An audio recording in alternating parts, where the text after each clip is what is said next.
Овој модул зборува за независното живење и невродиверзитетот, гледајќи го аутизмот како природна варијација во човековото сознание.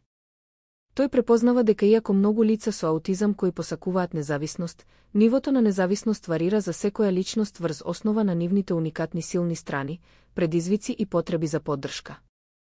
Активностите во овој модул се потпираат на искуствено учење, анализа на студии на случај и практични вежби за да се подобри разбирањето на учесниците за концептите на независен живот. Пристапот нагласува перспективно гледање, саморефлексија и развој на конкретни вештини што можат да се применат во контексти од реалниот свет. По завршувањето на овој курс, оние што го следеле ќе можат да објаснат што представува самостојниот живот. Да ја објаснат важноста на самостојниот живот за возрастните лица со аутизам. Да ги идентификуваат трите главни модели на живење: надгледувано групно живење, поддржано живење и самостојно живење.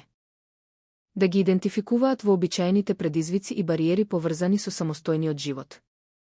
Да анализираат стратегии за развивање отпорност, вклучувајќи техники на внимателност и управување со стрес. Да ги применуваат принципите на самоопределување преку поставување смарт цели. Да демонстрираат вештини за решавање проблеми преку систематски пристапи. Да ја објаснат улогата на системите за поддршка во заедницата во поттикнувањето на независноста. Критички да ја евалуираат рамнотежата помеѓу независноста и потребата од поддршка. Да развијат свест за индивидуалните разлики во потребите за самостоен живот.